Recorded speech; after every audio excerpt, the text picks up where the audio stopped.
Hello, Bible readers. Chapter 37. The first 4 verses introduce the entire Joseph narrative and set the family tensions that trigger the action. The rest of the chapter announces the main theme that we're going to see worked out over the whole rest of the narrative: the power of the dream and its conflict with business as usual, embodied by the brothers. That battle will be between the dream and the killers of the dream. That's what the whole rest of the book's going to be about. The main character of this whole drama is God, of course.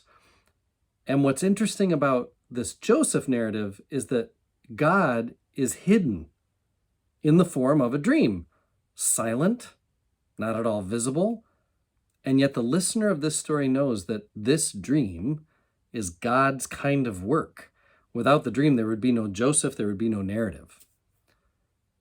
In case I don't give enough credit, by the way, I'm mostly just sharing Walter Brueggemann's thoughts and ideas from his Genesis commentary. There's some things that I'm adding in that are my own, but for the most part, I just wanted to make that clear. Brueggemann notes that Joseph's name in Hebrew, because I'm not a Hebrew scholar, he is, it's literally the word for add, like addition, A-D-D.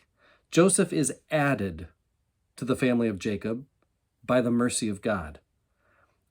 Some people might consider him, in today's day and age, like a special blessing, if you will. A pejorative way of thinking about it is like an oops. But there's no oops for God here.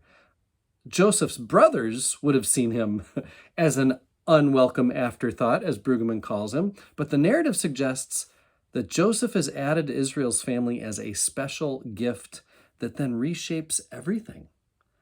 The story doesn't take long to let us in on all the family drama, dynamics. Jacob dotes on Joseph, his last son, but Brueggemann says he, Jacob, too, was a last one become first.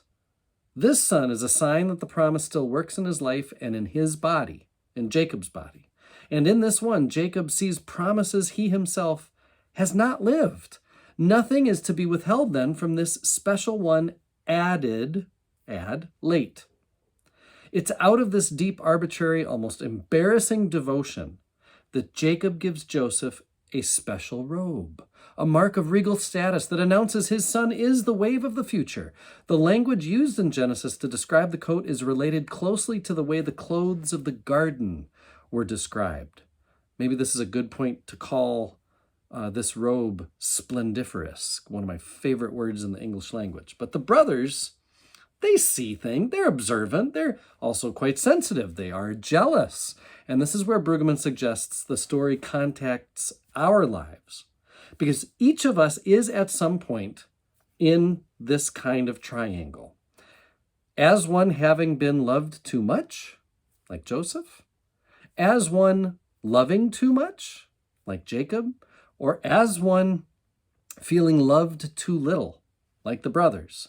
But this family, with this triangle, gives us an example, a model. It is a seedbed for promise, which will shatter and break open this tense triangle. Once the intros are out of the way, we see the politics of the dream. It's a vision of history that is once again to be an inversion, an upside-down way of what would have been expected. The youngest is going to rule or reign over the older brothers. It's a theme that rises up again and again and again, just with minor variations, just in the book of Genesis, much less to say the rest of Scripture, which this will happen again and again.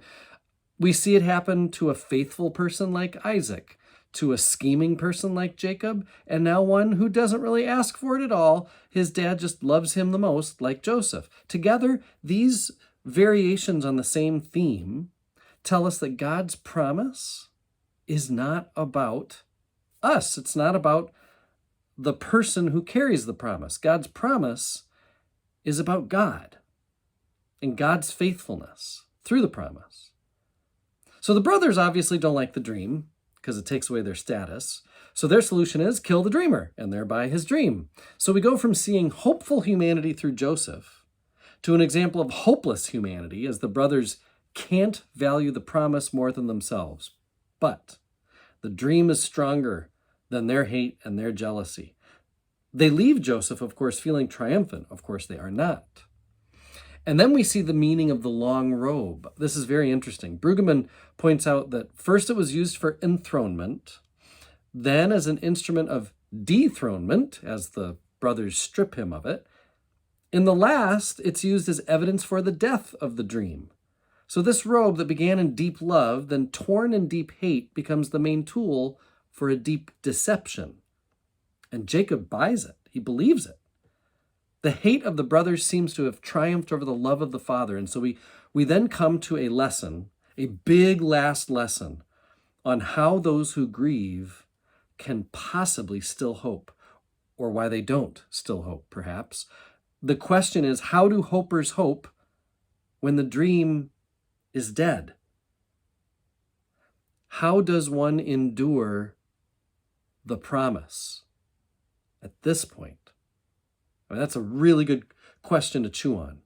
If you've believed and lived into a promise that is now clearly dead, how do you keep hoping? Brueggemann believes this moment is really important to Israel's personality in the exile, in all sorts of moments throughout Israel's history. This scene of grief is about the incredible frailty of Israel and Israel's faith.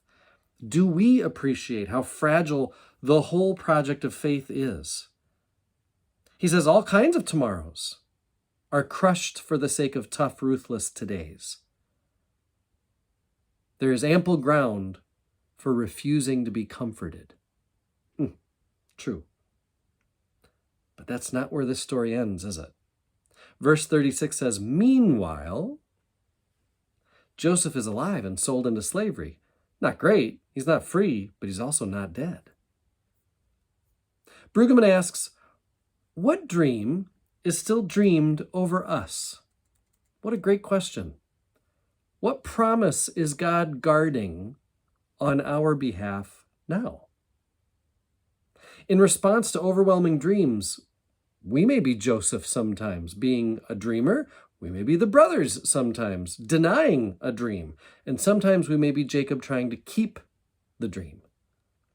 We play all parts in the tense triangle, but clearly the dream does not depend on the father, the brothers, or even on Joseph. It is at work on its own. Even as Joseph sets out for Egypt as a slave, God has not abandoned the dream. Tomorrow, chapter 38. I am one with my God. My God is with us, all of us, at all times and in all places.